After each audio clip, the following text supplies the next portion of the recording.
하나님 말씀 보겠습니다. 시편 119편 105절 말씀입니다. 찾으셨으면 자리에서 일어나셔서 하나님의 말씀을 함께 읽도록 하겠습니다. 함께 읽습니다. 주의 말씀은 아멘. 여러분 수고스러우시겠지만 마태복음 5장을 한번 펴보실까요? 마태복음 5장입니다. 마태복음 5장. 새해가 들어서 이제 어와나가 176 몇 절이죠? 128구절이요. 예, 어와나가 128구절을 외우고, 그래서 이제 계속해서 지금 신년 들어서 성경에 대한 얘기를 하면서 하나님의 말씀을 좀 외워야겠다라고 하는 이제 그런 생각을 했습니다. 그래서 제가 지난주에 이제 어떤 결심을 했는데 여러분께 말씀을 안 드린다고 했는데, 그게 이제 제가 성경을 외우는 겁니다. 그래서 마태복음 5장부터 7장까지 산상수훈을 외워야겠다, 이제 그 생각을 했거든요. 그래서 지난 한 주간 동안 외웠더니 한 26절까지 외워지더라고요. 그래서 26절을 다 외울 수는 없고요. 틀리면 안 되니까는요. 그래서 몇 구절만 좀 외워보도록 하겠습니다. 5장 1절부터. 그러니까 틀리면 여러분이 딱 해서 지적을 해 주십시오. 너 여기 틀렸다. 5장 1절부터입니다. 예수께서 무리를 보시고 산에 올라가 앉으시니 제자들이 나온지라. 입을 열어 가르쳐 이르시되 심령이 가난한 자는 복이 있나니 천국이 그들의 것이며, 애통하는 자는 복이 있나니 그들이 위로를 받을 것이며, 온유한 자는 복이 있나니 그들이 땅을 기업으로 받을 것이며, 의에 줄이고 목마른 자는 복이 있나니 그들이 배부를 것이며, 긍휼히 여기는 자는 복이 있나니 그들이 긍휼히 여김을 받을 것이며. 제가 지금 무슨 생각을 했냐면요, 이렇게 저를 해맑게 이렇게 쳐다보시면서 제가 언제 틀리나 이런 표정.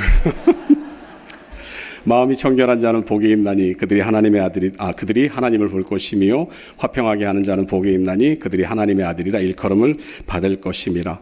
의를 위하여 박해를 받은 자는 복이 있나니 천국이 그들의 것임이라. 나로 말미암아 너희를 욕하고 박해하고 거짓으로 너희를 거슬러 모든 악한 말을 할 때는 너희에게 복이 있나니 기뻐하고 즐거워하라. 하늘에서 너희의 상이 큼이라. 너희 전에 있던 선지자들도 이같이 박해하였느니라. 너희는 세상의 소금이니 소금이 만일 그 맛을 잃으면 무엇으로 짜게 하리요? 후에는 아무 쓸데없어 다만 밖에 버려져 사람에게 밟힐 뿐이니라. 너희는 세상의 빛이라. 산 위에 있는 동네가 숨겨지지 못할 것이요, 사람이 등불을 켜서 말 아래 두지 아니하고 등경 위에 두나니 이러므로 집안 모든 사람에게 비치느니라. 이같이 너희 빛이 사람 앞에 비치게 하여 너희 빛이 사람 앞에 여기까지 하죠.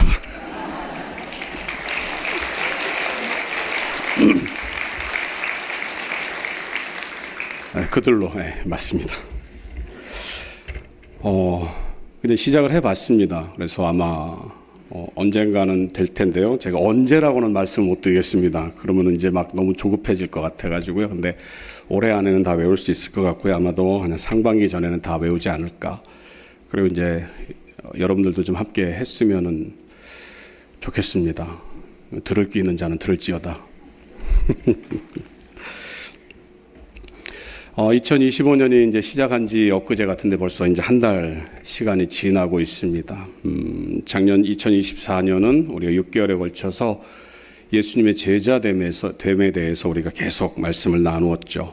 그래서 예수님의 제자가 되어야 된다는 말을 우리가 듣고 배웠습니다. 그런데 사실 그 삶이 그렇게 쉬운 것은 아닙니다. 실제로 우리가 살아가다 보면은 여전히 우리의 나약함 때문에, 우리의 죄성 때문에 실망하고 이제 좌절합니다.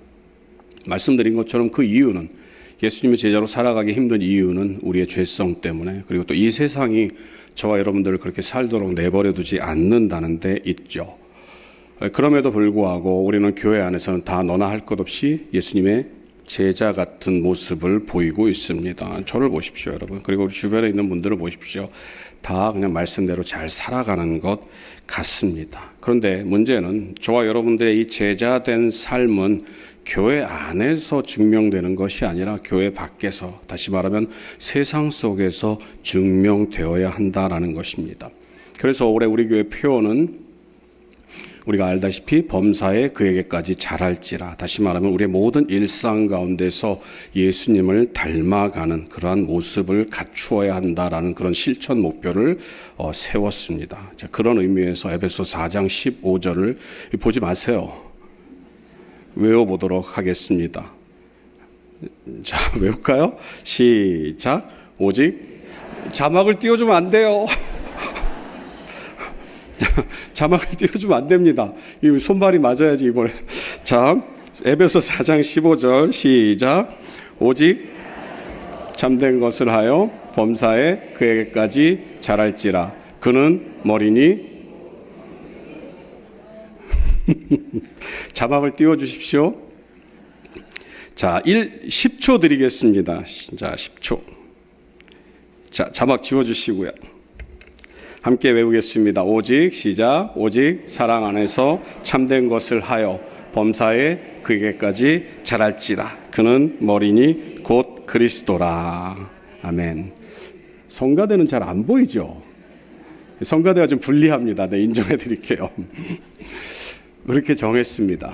그런데 사실 우리가 범사에 그에게까지 자란다라는 이 말씀은 잘 알고 있고 그것이 어떤 의미인지는 잘 알고 있습니다. 그런데 실제로 저와 여러분들이 그럼 어떻게 사는 거야 라고 물어보면은 교회를 갸우뚱하게 됩니다. 왜냐하면 그 실체가 불분명하기 때문입니다.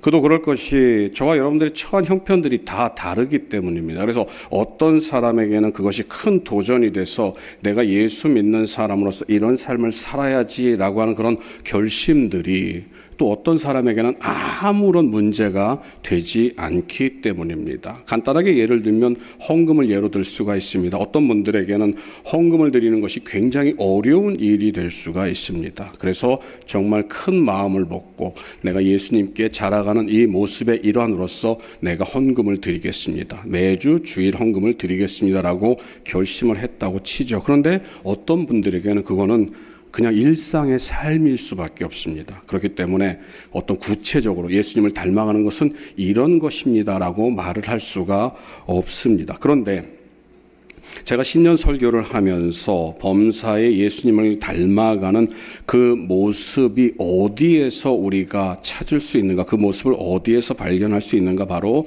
하나님의 말씀 속에서 발견할 수 있다라고 말씀을 드렸습니다. 왜냐하면 하나님의 말씀이라고 하는 것은 우리를 위해서 우리가 하나님의 사람으로 살아가는 그 방향성을 가르쳐주는 것이기 때문에 그 말씀 속에서 그 말씀을 우리가 가까이 함으로 우리가 하나님을 향해 나아가는, 더 구체적으로 말하면 범사에 예수님에게까지 자라가는 그 내용들을 찾을 수가 있다고 하는 것입니다. 그래서 성경에 등장하는 모든 신앙의 위인들, 신앙의 선진들은 바로 그 말씀 가운데 붙들린 사람이라고 할 수가 있을 것입니다. 그래서 지난 2주간에 걸쳐서 하나님의 말씀에 대해서 우리가 살펴보았고요. 성경에 대해서, 성경의 능력에 대해서, 그리고 그 성경이 어떤 역할을, 우리에게 어떤 영향을 주는지에 대해서 살펴보았고, 오늘 역시도 그 연장선상에서 오늘 우리가 읽은 시편 119편 105절 말씀을 살펴보도록 하겠습니다.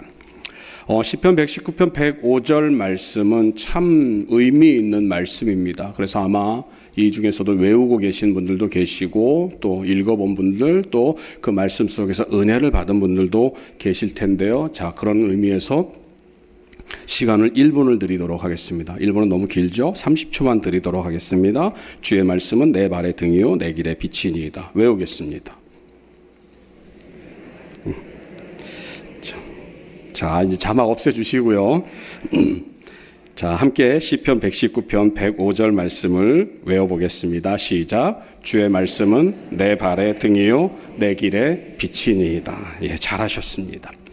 말씀에 들어가기에 앞서서 오늘 시편 119편을 잠깐 그냥 개요를 설명해 드리도록 하겠습니다. 시편 119편은 성경 중에서 가장 긴 장입니다. 1절부터 176절까지 기록이 되어 있습니다. 그래서 이 시편 179편의 특징을 보면은요, 여러분이 혹시 이제 성경을 보시면 아시겠지만 8절마다, 그러니까 각 8절마다 단락이 나누어져 있음을 보게 될 것입니다.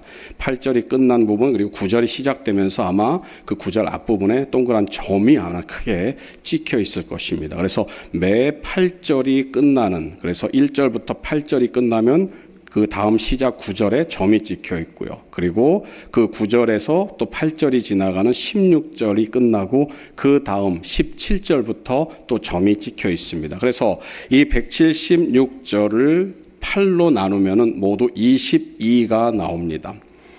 구약에서 말하고 있는, 구약에 기록된 히브리어는 그 알파벳 숫자가 모두 22개입니다. 그래서 이 시편 119편은 제일 1절부터 8절은 히브리어 알파벳에서 A에 해당하는 알렙이라는 말로 시작이 됩니다. 그래서 모든 구절의 제일 앞자는 알렙이라는 말로 기록이 되어 있습니다. 그리고 9절부터 16절까지는 히브리어 알파벳의 B에 해당하는 베타라는 말, 알렙, 베트라는 말로 시작이 돼서 모든 구절이 베트라는 말로 기록이 되어 있습니다. 그렇게 해서 이제 이 뭐라 그럴까요? 그냥 끝까지 다 그런 식으로 기록이 되어 있습니다. 그래서 뭐 17절부터는 기멜, 뭐 그다음 달렛 뭐 이렇게 되어 있는데요. 그냥 그거는 참고해서 좀 알아두시면 좋겠고요. 오늘 말씀은 우리가 알고 있는 이 시편 119편 105절의 말씀은 바로 하나님의 말씀에 대해서 우리에게 들려주고 있습니다. 하나님의 말씀이 어떤 것인가, 하나님의 말씀의 그 특징을 우리에게 들려주고 있는데요. 바로 하나님의 말씀은 우리의 길을 비추는 등불이요 빛이 되신다라고 말씀을 하고 있습니다. 그러면은 저와 여러분들에게 한번 질문을 던지고 싶습니다. 말씀드린 것처럼 저와 여러분들은 하나님의 말씀을 따르고 하나님의 말씀에 순종하려고 애쓰는 예수님의 제자가 되려고 하는 사람들입니다. 참된 제자로 살아가려고 애쓰는 사람들입니다. 그러면은 과연 여러분들 이 말씀이 저와 여러분들의 삶을 주장하고 있는가라고 하는 질문입니다. 좀 더 쉽게 얘기를 하면은요, 성경 말씀을 통해서 저와 여러분들의 삶이 변화되는 그러한 것들이 있냐라고 하는 것입니다. 마태복음 19장에 보면 한 부자 청년이 예수님에게 찾아오는 내용이 기록되어 있습니다. 부자 청년은 예수님께 질문을 드립니다. 주님, 내가 영생을 얻으려면 어떻게 해야 합니까? 예수님께서는 그 부자 청년을 향해서 영생을 얻으려면 하나님의 말씀에 순종해야 된다라고 말씀하십니다. 그런데 부자 청년이 뭐라고 얘기를 하는가? 주님, 나는 이미 그 일들을 다 행했습니다 라고 얘기를 하죠. 그랬더니 그 부자 청년을 향해서 예수님이 말씀하십니다. 그러면 너가 가지고 있는 그 재물을 다 팔아서 가난한 사람들에게 나누어 주어라. 그리고 난 뒤에 나를 따르라 라고 말씀하십니다. 부자 청년은 근심하며 돌아갔다라고 말을 합니다. 왜 근심하며 돌아갔느냐? 그 사람이 재물이 많은 고로, 돈이 많기 때문에 근심하고 돌아갔다라고 성경은 기록을 하고 있습니다. 하나님의 말씀, 예수님의 말씀이 그 청년에게 주어졌습니다. 네가 계명대로 살아라. 주님, 나는 계명대로 살았습니다. 그래? 그러면은 이제 그 계명대로 사는 삶을 실천할 때가 되었구나. 너가 가지고 있는 모든 재물을 팔아서 가난한 사람들에게 나누어 주어라. 말씀을 받았는데, 말씀을 들었는데, 말씀을 실천한다고 하는데, 그 말씀에 순종한다고 얘기를 하는데, 예수님이 보았을 때 그 사람은 말씀에 순종하는 것이 아니었습니다. 말씀을 실천하는 것이 아니었습니다. 그래서 구체적으로 그 사람을 향해서, 그 청년을 향해서 말씀의 실천 방법을 알려주었습니다. 그런데 그 사람은 그렇게 하지 못했습니다. 어쩌면 저와 여러분들도 그 부자 청년과 별반 다르지 않을 것입니다. 말씀을 읽고, 말씀을 듣고 말씀을 깨달아서 이것이구나라고 생각을 합니다. 그런데 막상 그렇게 하려고 하니 그 말씀과 우리의 삶이 부딪힙니다. 그러면 우리는 과감하게 그 말씀을 우리의 마음 가운데서 접어둡니다. 히브리서 4장 12절은 이런 말씀이 기록되어 있습니다. 같이 한번 읽겠습니다. 하나님의 말씀은 살아있고 활력이 있어 좌우의 날선 혼과 영과 및 관절과 골수를 찔러 쪼개기까지 하며 또 마음의 생각과 뜻을 판단하나니. 히브리서 4장 12절의 이 앞에 부분의 말씀들은 그냥 굉장히 철학적인 것 같고 굉장히 뭐랄까요, 형이상학적인 것 같아서 그냥 넘어가죠. 그래서 우리의 모든 본성을 해체한다라고 이제 뒤에 가서 말씀을 드리겠습니다만, 우리가 쉽게 이해할 수 있는 것, 그 마지막 구절입니다. 마음의 생각과 뜻을 판단한다. 하나님의 말씀이 우리의 마음의 생각과 뜻을 판단한다. 이건 역시도 좀 그 의미가 좀 불분명한데요. 공동번역 성경이 그 말을 굉장히 쉽게 우리에게 전달해주고 있습니다. 공동번역 성경은요, 마음의 생각과 뜻을 판단하니 하나니라는 이 말을 어떻게 번역하느냐, 그 마음 속에 품은 생각과 속셈을 드러냅니다라고 말합니다. 우리가 가지고 있는 생각, 우리가 품은 속셈을 드러낸다라고. 무엇이요? 하나님의 말씀이요. 오늘 우리가 읽은 시편 119편 105절 말씀을 보면 그냥 우리가 그 액면 그대로를 받아들이게 되면 마치 하나님의 말씀이 우리의 앞길을 예견해 주는 것처럼 이해가 됩니다. 그래서 하나님의 말씀을 읽으면 하나님께서 우리에게 어떤 앞길을 알려주시고 우리는 그 앞길을 알려주시는 대로 따라가면 되는 것처럼 이해가 되는 것처럼, 그렇게 따라가면 되는 것처럼 이해하기 쉬운 그런 본문입니다. 개인적인 얘기를 해서 좀 이해를 부탁드립니다. 과거에 이제 대학을 다닐 때 지하철을 타고 다니면요, 여러분 그 지하철에 그 신문이 이렇게 선반 위에 이렇게 올려져 있습니다. 아마 저랑 비슷한 연배 이제 학교를 다니신 분들 아시겠지만, 그러면은 그 선반에 올려져 있는, 이제 누가 읽고 나서 올려져 있는 선반에 그 내려서 이제 그걸 읽는 게 이제 그냥 그때 이제 지하철 타는 사람들의 일상적인 그런 이제 그 뭐랄까요, 모습이었습니다. 근데 그때 유명했던 그 신문들이 뭐냐면 여러분 스포츠 신문이었습니다. 그래서 이제 온갖 스포츠 얘기들이 쭉 나와 있고 주로 이제 프로야구에 관한 얘기들인데 거기에 보면 이제 뭐 만화도 있고 막 이렇게 있습니다. 그리고 그 지금도 기억나는 게 오늘의 운세라는 항목이 있었습니다. 그 신문에 보면요. 그래서 뭐 이제 띠별로 이렇게 쭉 나와 있죠. 그래가지고 어떤 띠, 이제 저는 개띠니까요. 제가 그걸 받겠습니까? 안 받겠습니까? 부끄럽습니다. 봤어요, 그냥. 그래서 보면은 늘 이런 내용이 들어있습니다. 동쪽으로 가면 귀인을 만난다. 그리고 뭐 물가는 조심해라. 뭐 이런 내용들이요. 그러니까 동쪽이 어딘지도 잘 분간이 안 되고 또 물가가 어딘지도 뭐 그냥 그래서 그냥 그렇게 넘어갔습니다. 그런데 여러분, 오늘 우리가 읽은 시편 119편 105절 말씀을 보면 마치 그런 느낌을 우리에게 줍니다. 하나님의 말씀은, 주의 말씀은 내 발의 등이요 내 길의 빛이니다. 그래서 내가 갈 때 하나님께서 그 앞길을 보여주신다. 그래서 그 길로 가야 한다. 뭐 이제 이런 느낌들, 마치 신년 운세 보는 어떤 그런 느낌들이 저와 여러분들에게 있다고 한다면 여러분은 오늘 그 말씀을 철저하게 오해하고 있는 것입니다. 오늘 말씀은 분명히 우리에게 하나님의 말씀이 우리 앞길을 인도해 주신다라고 말씀을 하고 있습니다. 내 발의 등, 내 길의 빛은 같은 의미입니다. 여러분, 불빛과 그리고 등은 어떤 역할을 합니까? 우리가 잘 알고 있는 대로 밤길을 걸을 때 아니면 어두운 곳을 지나갈 때 그 등불이 있음으로 말미암아서, 빛이 있음으로 말미암아서 그 길을 안전하게 갈 수 있고, 또 행여 잘못된 길로 들어설 수 있는 길들을, 잘못된 길로 들어설 수 있는 실수를 미연에 막을 수가 있습니다. 등불이, 빛이 그런 역할을 하게 됩니다. 그래서 이 말씀을 그런 의미로 받아들이게 되면 하나님의 말씀을 통해서 우리는 안전하고 평안한 길을 걸을 수 있다. 우리는 안전하고 평안한 삶을 살 수 있다로 이해를 할 수가 있습니다. 그런데 우리가 그렇게 이해를 하면 우리는 반쪽만을 이해하는 것입니다. 오늘 본문 말씀 시편 119편 105절이 가지고 있는 주의 말씀은 이라고 하는, 내 발의 등이고 내 길의 빛이다라고 하는 이 말씀이 가지고 있는 참된 의미를 이해하기 위해서는 우리는 이 시편 119편 전체를 통해서 이 시편 기자가 무엇을 얘기를 하고 있는지를 먼저 살펴봐야 됩니다. 그래서 이 시편 119편 전체에 흐르고 있는 그 흐름들, 그 흐름 속에서 오늘 말씀을 이해를 하는 것이 오늘 말씀을 좀 더 정확하게 이해를 할 수 있는 그런 방법이 될 것입니다. 그러면은 시편 119편에서 이 시편 기자가 의도하고 있는, 이 말씀을 통해서 원하고 있는 바가 무엇인가, 무엇을 목적으로 하고 있는가, 그 목적은 1절과 2절에 바로 드러납니다. 시편 119편 1절 2절을 한번 보시기 바랍니다. 같이 읽도록 하겠습니다. 행위가 온전하여 여호와의 율법을 따라 행하는 자들은 복이 있음이요 여호와의 증거들을 지키고 전심으로 여호와를 구하는 자는 복이 있도다. 시편 기자는 1절과 2절을 통해서 이 시편 119편의 그런 최고의 목적을 얘기를 하고 있습니다. 그것은 무엇인가? 바로 여호와의 율법을 따르는 자는 복이 있다라고 얘기를 합니다. 잘 들어보십시오, 여러분. 여호와의 율법을 따르는 자는 복을 받을 것이다 라고 말을 하지 않고 여호와의 율법을 따르는 사람은 복이 있다라고 말을 합니다. 다시 말해서 하나님의 율법을 열심히 순종했더니 하나님께서 나에게 복을 주셨다.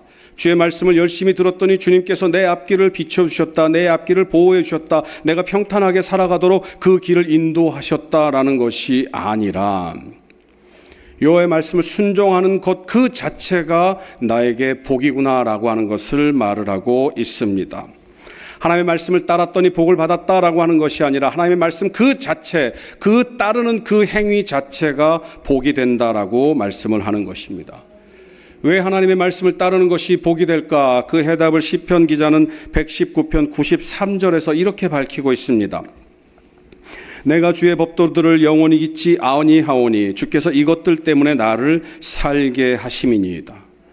세번역 성경은 이렇게 말을 합니다. 주님께서 주님의 법도로 나를 살려주셨으니 나는 영원토록 그 법도를 잊지 않겠습니다. 다시 말하면 하나님의 말씀을 따랐더니 하나님의 말씀으로 말미암아서 내가 살았습니다라고 고백을 하고 있는 것입니다. 그러니까 하나님의 말씀을 따르는 것이 왜 복이 되느냐? 그 말씀을 따르는 사람을 하나님께서 살려주시기 때문이라는 것입니다. 그것은 우리가 생각하는 것처럼 앞서 말씀드린 것처럼 그 길을 가더니 하나님께서 내 길을 예비해 주시고 내 길을 평탄케 하시고 내 앞길을 빛을 비춰주셔서 내가 웅덩이에 빠지지 않고 내가 어떤 골짜기로 떨어지지 않도록 하나님께서 나를 지키고 보호하신다라고 하는 것이 아니라 하나님의 말씀을 따랐더니 그 말씀이 나를 살려주셨다라고 하는 것입니다. 그러니까 시편 119편 105절 말씀은 주의 말씀은 내 발의 빛이요 내 길의 등인이다, 내 발의 등인이다 라고 하는 이 말씀이 가지고 있는 참된 의미는 하나님께서 내 앞길을 평탄하게 하시고 내 앞길을 수월하게 하셨다라고 하는 것이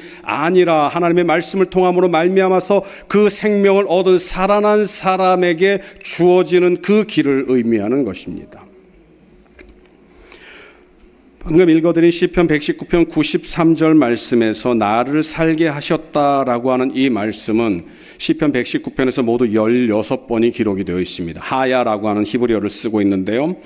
말씀드린 것처럼 살게 하셨다, 살려주셨다라고 하는 이 말로 번역이 됩니다만 이 하야의 의미는, 원 의미는 새롭게 한다라는 말입니다. 그러니까 하나님께서 복음을 받고 그 말씀을 받는 사람들에게 살려주시는 새로운 것들을 주시는 것인데 그것은 무엇인가? 그의 모든 것을 새롭게 하신다라고 하는 말씀입니다.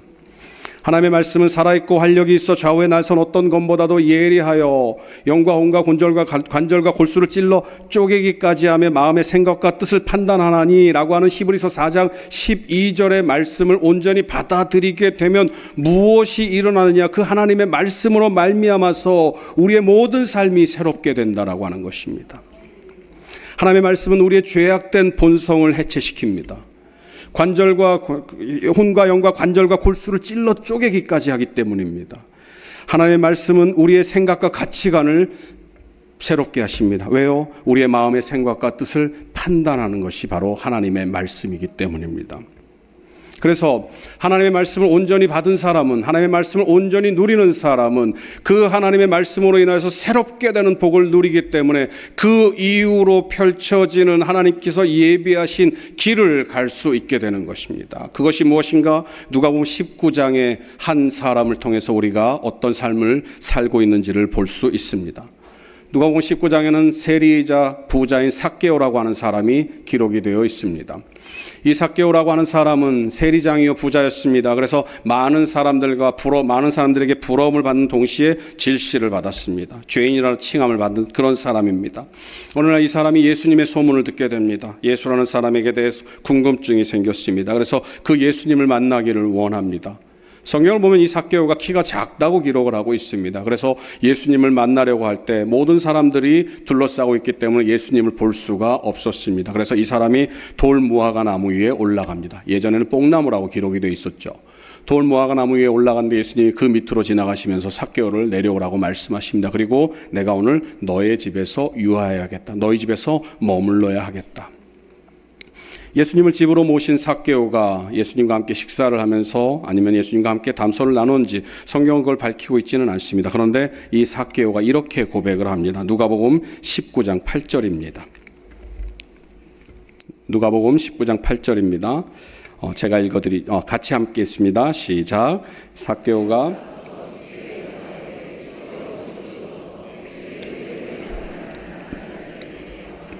만일 누구의 것을 속여 빼앗은 일이 있으면 내 갑절이나 갚겠나이다.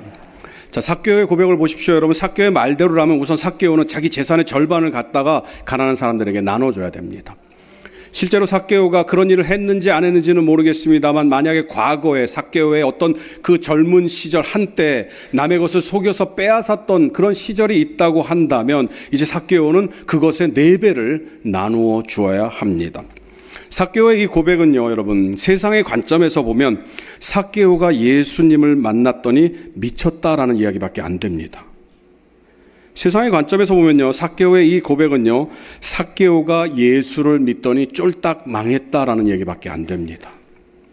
생각해 보십시오, 여러분. 주님, 내가 이제 이 재산을 다 팔아서 가난한 사람들에게 나누어 주겠습니다. 절반을 나누어 주겠습니다. 그리고 행여 내가 남들을 속여서 뭔가를 뺏은 일이 있다고 한다면 그 4배를 갖겠습니다. 모든 것들이 다 바뀌는, 그 이전에 가지고 있었던 생각들이 다 바뀌는 가치관의 변동을 의미합니다. 그 이유가 무엇입니까? 바로 예수님을 만났기 때문이죠. 그래서 예수님은 그 삭개오의 고백을 들으면서 뭐라고 말씀하십니까? 누가복음 19장 9절 말씀입니다. 예수께서 이르시되 오늘 구원이 이 집에 이르렀으니 이 사람도 아브라함의 자손이미로다. 말씀을 들음으로 말미암아서, 말씀을 믿음으로 말미암아서 지금껏 삭개오를 묶고 있었던 죄악된 본성이 해체되었습니다. 삭개오가 가지고 있었던 최고의 가치는 물질이었습니다. 그래서 그것을 악착같이 모았어요. 그런데 삭개오는 지금 말합니다. 주님, 내가 지금까지 가지고 있었던 이 모든 내 본성으로 말미암아 추구했던 이것을 지금 내가 반절을 쪼개서 나누어 주겠습니다. 그리고 주님, 이제부터는 내가 나를 향해서 멸시하고 그런 사람들에게 내가 속여서 빼앗았던 일이 있다고 한다면 그것들을 다 돌려주도록 하겠습니다. 심지어 이자까지 쳐서 4배를 돌려주겠습니다.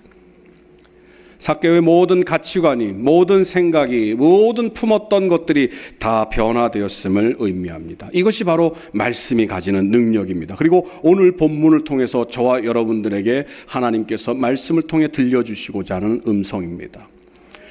오늘 시편 119편 105절 말씀, 주의 말씀은 내 발의 등이요 내 길의 빛이니이다라고 하는 이 말씀을 온전히 받은 사람이 변화가 되었을 때 발견하는 그 길을 의미합니다. 무엇입니까? 그 이전에는요, 변화되기 전에는 그 길이 보이지 않았습니다.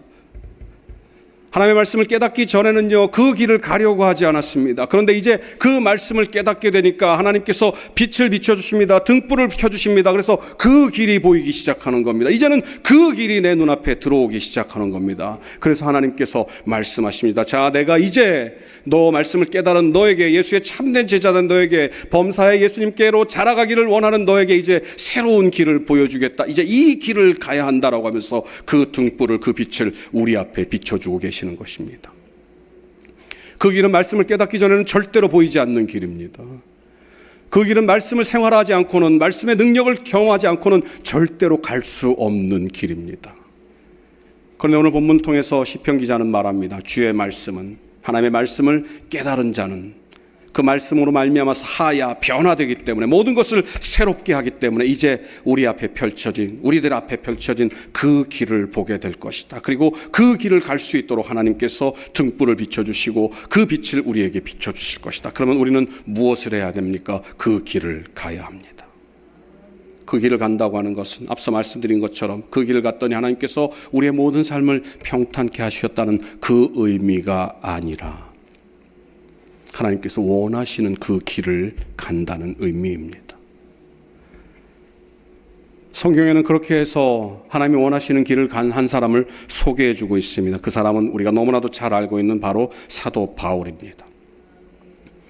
로마로 가야 합니다. 로마로 가기 전에 에베소 교회의 장로들을 모아서 장로들을 불러놓고 함께 작별 인사를 나눕니다. 그들이 서로 울며 입맞추었다고 성경은 말합니다. 그런데 그 장로들에게 고별 인사를 하면서 사도 바울은 이렇게 말을 합니다. 사도행전 20장 23절 24절입니다. 우리 같이 읽도록 하겠습니다. 오직 성령이 각 성에서 내게 증언하여 결박과 환난이 나를 기다린다 하시나 내가 달려갈 길과 주 예수께 받은 사명 곧 하나님의 은혜의 복음을 증언하는 일을 마치려 하면은 나의 생명조차 조금도 귀한 것으로 여기지 아니하노라. 사도 바울은 그 길을 보았습니다. 그 길은 죽음의 길이었습니다. 그런데 사도 바울은 기꺼이 그 길을 갑니다. 그 이유는 무엇입니까? 사도 바울은 말씀을 알고 있는 사람이기 때문입니다. 말씀을 깨달은 사람이기 때문입니다. 말씀의 능력을 경험한 사람이기 때문입니다. 그래서 그 길이 아무리 험한 길이고 그 길이 심지어 그 사도 바울의 죽음을 예견하는 길이라 할지라도 그 길을 비치고 있는 그 하나님의 말씀 때문에 그 길을 밟고 있는 하나님의 그 등불 때문에 사도 바울은 그 길을 기꺼이 간다라고 고백하고 있는 것입니다. 사랑하는 성도 여러분, 말씀드린 것처럼 오늘 말씀은 하나님께 순종했더니 하나님의 말씀을 받았더니 그 말씀대로 살았더니 평탄한 탄탄대로가 우리 앞에 펼쳐져 있다는 말씀을 의미하는 것이 아닙니다. 물론 그 말씀도 있겠죠. 그러나 오늘 말씀이 가지고 있는 정말 진정한 의미는 우리가 말씀을 깨닫게 되면, 하나님의 말씀을 붙잡게 되면 이전에 보지 못했던 길을 볼 수 있도록 하나님께서 빛을 비춰주신다는 것입니다. 이전에 경험하지 못했던, 이전에 가기를 꺼려했던, 너무나도 두려웠던 그 길을 갈 수 있도록 하나님께서 등불을 비춰주신다라고 하는 그 말씀입니다. 사랑하는 성도 여러분, 새해가 밝았습니다. 벌써 한 달의 시간이 흘러가고 있습니다. 여러분은 무슨 결심을 하셨습니까? 여러분이 다시 한번 이 1월의 마지막 주일을 맞아서 우리는 다시 한번 결심을 했으면 좋겠습니다. 말씀을 가까이 하시기 바랍니다. 그리고 그 말씀에 순종하시기 바랍니다. 그 말씀을 여러분 마음 가운데 품고 여러분을 향한 하나님의 뜻을 발견하시기를 바랍니다. 그리고 그 뜻을 비추는 하나님의 빛을 경험하시기 바랍니다. 그리고 그 뜻을 비추어주는 하나님의 등불을 경험하시기 바랍니다. 그래서 저와 여러분의 모든 삶이 하나님이 원하시는 그 길을 가는 삶이 되기를 원합니다. 그래서 정말 이 한 해를 마치는 그 시간이 되었을 때 지금과 그때를 비교하면서 그리스도의 장성한 분량, 범사의 예수님을 닮아간 우리 자신을 발견하며 하나님께 영광을 돌리는 그러한 시간을 기대하며 말씀을 가까이 하는 저와 여러분들이 되시기를 간절히 소원합니다. 기도하시겠습니다. 사랑의 하나님, 감사합니다. 주의 말씀은 내 발의 등이요 내 길의 빛이니이다 라고 하는 이 말씀 속에 들어있는 참된 하나님의 뜻을 생각해 보았습니다. 하나님, 이제 말씀을 가까이 하기를 원합니다. 말씀을 가까이 함으로 하나님의 뜻을 발견하기를 원합니다. 그리고 이전에는 내가 보지 못했던 그 길을 보게 하여 주시옵소서. 이전에는 내가 가기를 원하지 않았던 그 길을 발견하게 하여 주시고, 하나님이 이제 하나님께서 비춰주시는 그 빛 아래에서, 하나님께서 비춰주시는 그 등불 아래에서 하나님이 원하시는 그 길을 가는 우리 모두가 될 수 있도록 인도하여 주시옵소서. 그래서 머지않은 때에 우리의 이 은혜를 통하여서 하나님께서 원하시는 그 그리스도의 장성한 분량, 범사에 그에게까지 자라는 우리 자신을 발견하고 세상 사람들을 통하여서 우리를 보며 너는 참된 하나님의 자녀, 예수 그리스도의 제자라는 고백이 우리의 삶 가운데 있도록 인도하여 주옵소서. 감사드리며 예수님 이름으로 기도합니다. 아멘. 이제는 우리 주 예수 그리스도의 은혜와 하나님 아버지의 크신 사랑과 성령님의 감동, 감화, 충만하심이 하나님의 말씀을 받고 그 말씀을 마음 가운데 새김으로 하나님께서 우리에게 가라고 명하신 그 길을 발견하고 하나님의 빛 가운데서 등불 아래서 그 길을 가기로 다짐하는 사랑하는 주의 제자들 머리 위에 이제로부터 영원토록 함께 있을지이다. 아멘.